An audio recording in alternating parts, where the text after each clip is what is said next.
Hello, welcome to episode one of of this. Um, I'm just kind of creating this, I guess, as a vlog or some way to put my thoughts into a shareable service.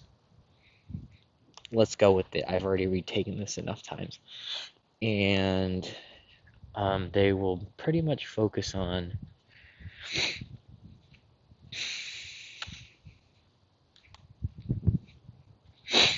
I don't want to say nothing in particular, um, but recently I've been really into Zen Buddhism, and Zen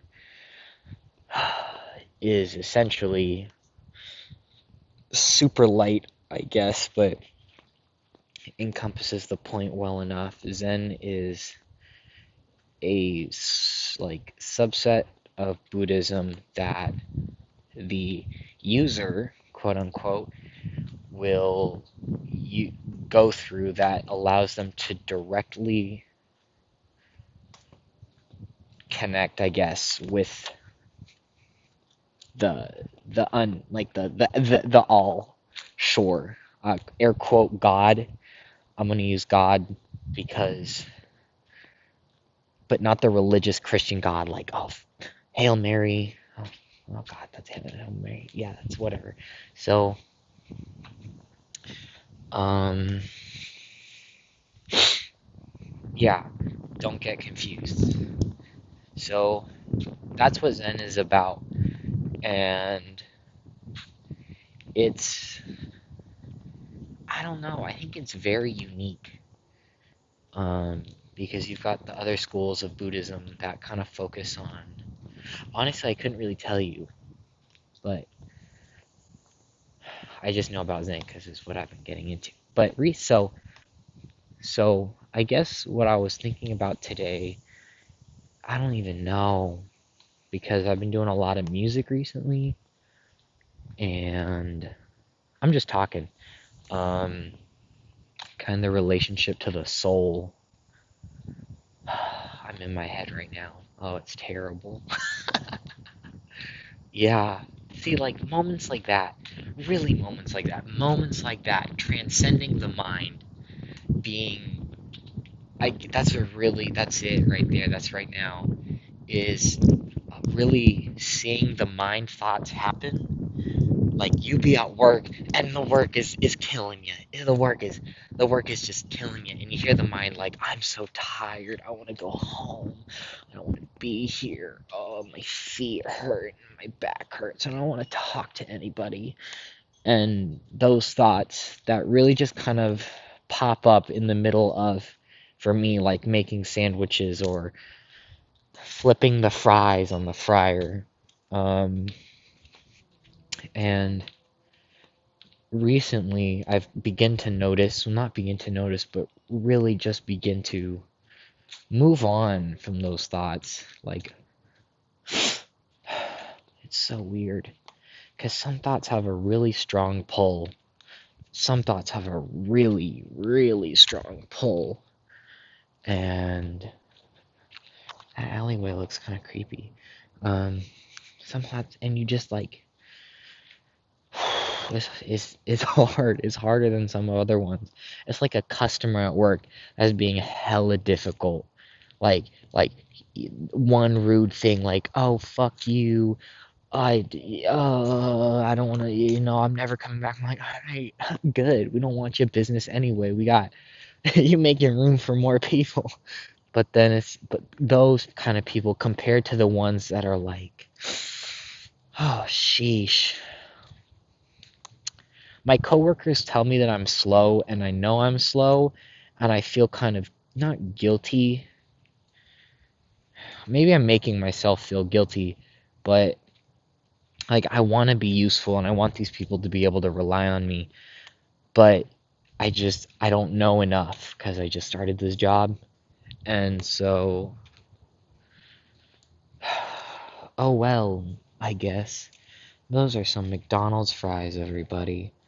Oh my. I'm so tempted to eat one, I'm not gonna lie. I love McDonald's ketchup. Ketchup, and there's a burger over there. Fuck, this is a whole ass meal. Um, and it's just kind of like those thoughts as well. So just the gravity of each one kind of varies depending on the relationship one that has with the thoughts. Oh wow, that's interesting. The relationship one has with the thoughts. One being the real self. Because I mean, you hear like, let's be clear here. Let's be clear here, real quick. Let's be clear. Like, you hear people like, uh, it's skipping my mind, but like, I am you and you are me. And, you know, no, it's obviously separate. It's obviously separate. You can distinguish between like two things, and that's what make them exist.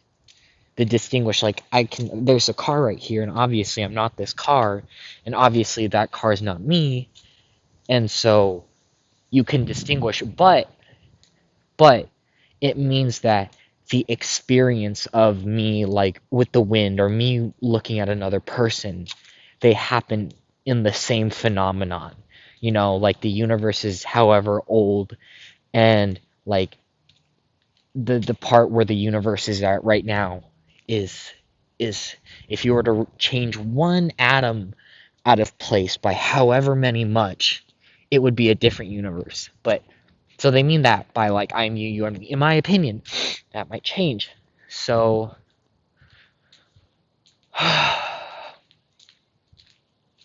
there's a noise. Um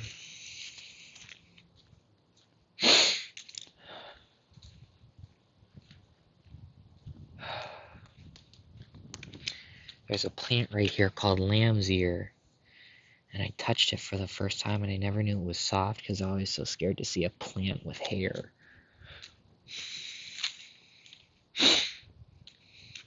So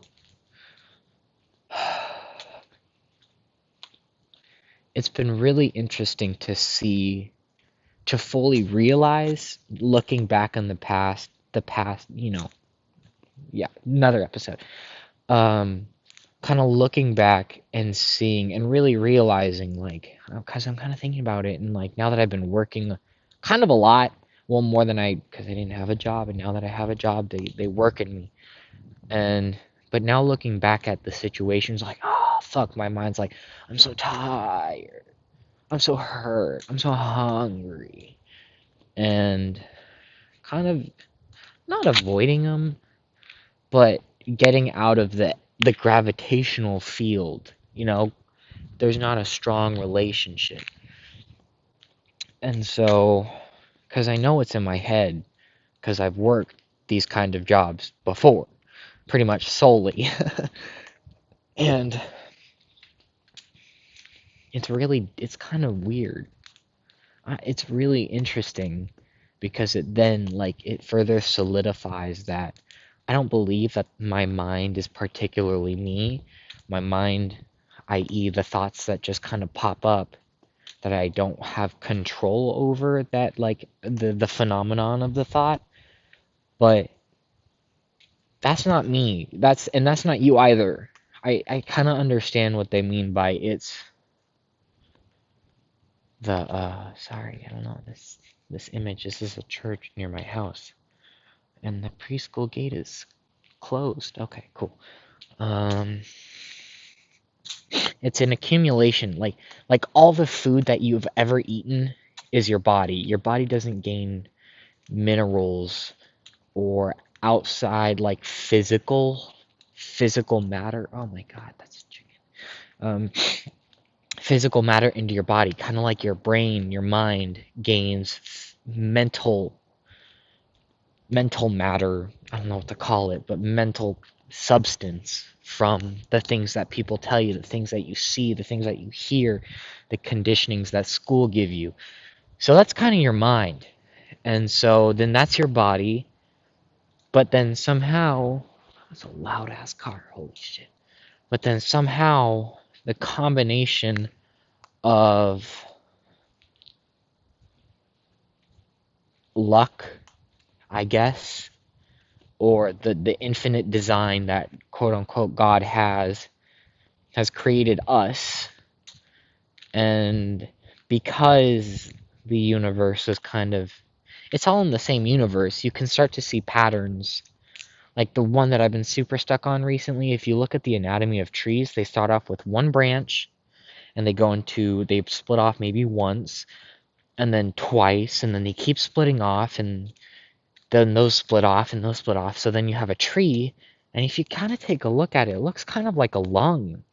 Like if you look at the air canals of a lung, it starts off with the trachea, and then it breaks off into two, and those twos break off into more, and then you got like little clusters of, I'm forgetting the freaking name, but then where the air actually goes into the oxygen goes into the bloodstream. The bronchioles? Let's sure. And so like it's really a perfect inverse of almost of exactly how it is. I mean, don't get me wrong, not every tree is like that, but the main premise is the same. Like, you know?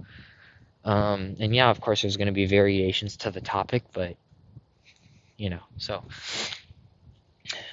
so as we kind of just leave the mind reality into the physical,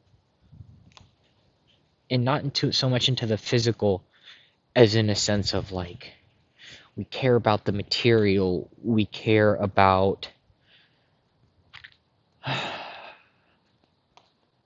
I think that's just a really big one. The material, but not the physical, but not in the material sense. Like, I don't know.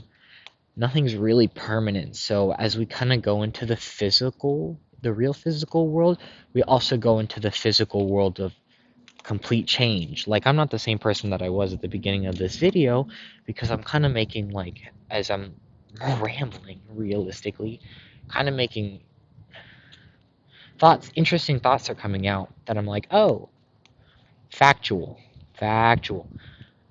Um,